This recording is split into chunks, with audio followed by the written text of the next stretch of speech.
सेठ हरिदास शहर का सबसे अमीर और घमंडी आदमी था।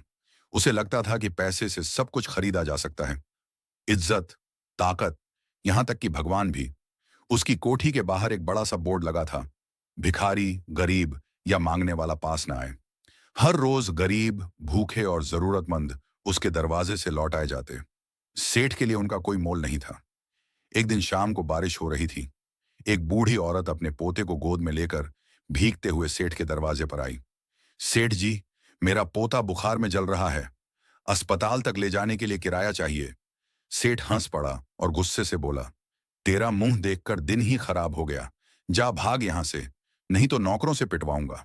बूढ़ी औरत कांपती आवाज में बोली, भगवान सब देखता है सेठ जी, जैसी करनी वैसी भरनी। सेठ ने और जोर से हंसते हुए कहा, भगवान अगर होता तो तू सड़क पर ना होती और मैं कोठी में ना होता। उसी रात से हरिदास की मुसीबतें शुरू हो गईं। उसका इकलौता बेटा तेज बुखार में अस्पताल पहुंचा। डॉक्टरों ने कहा, ट्यूमर है, बचने की उम्मीद कम है। 2 दिन बाद उसकी सबसे बड़ी दुकान में आग लग गई। करोड़ों का नुकसान। अगले हफ्ते खुद सेठ की कार ट्रक से टकरा गई। 6 महीने बिस्तर पर पड़ा रहा। जब वह ठीक हुआ तो देखा, बैंक अकाउंट सीज, दुकानें बंद, नौकर फरार, रिश्तेदार दूर। सेठ की पत्नी, जो हर समय उसके साथ रहती थी, अब डिप्रेशन में चली गई थी। बेटे की बीमारी और व्यापार की बर्बादी ने उसे तोड़ दिया। वो एक दिन बिना कुछ कहे मायके चली गई और फिर कभी वापस नहीं आई। अब सेठ कोठी में अकेला था। कोई बात करने वाला नहीं, कोई पानी देने वाला नहीं। एक दिन वो टूटी चप्पलों में, मैले कपड़ों में सड़क पर चला जा रहा था। वहीं एक मंदिर के बाहर उसने देखा, कुछ बच्चे खाना खा रहे हैं और उन्हें खिला रही है वही बूढ़ी औरत। अब वो चमकती नहीं, लेकिन उसका चेहरा शांत था। लोग उसे अम्मा जी कह रहे थे। सेठ कांपते हुए उसके पास गया।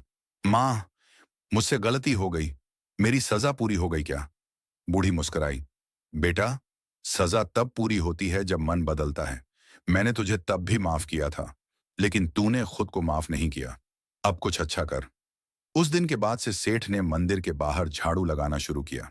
वो बच्चों को खाना परोसता, गरीबों के कपड़े धोता और बीमारों को अस्पताल ले जाता।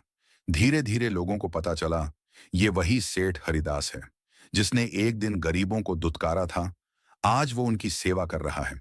उसने बची हुई जमीन बेचकर एक छोटा सा अस्पताल बनवाया, अम्मा जनसेवा केंद्र, जहां इलाज मुफ्त था। 10 साल तक सेवा के बाद एक दिन हरिदास चुपचाप चला गया। उसकी चिता पर हजारों गरीब जमा हुए, जिनका उसने जीवन बदल दिया था। बूढ़ी अम्मा उसकी चिता के पास बैठी बोली, जिसने जीवन में दूसरों को रुलाया, उसी ने आज हजारों के चेहरे पर मुस्कान छोड़ी।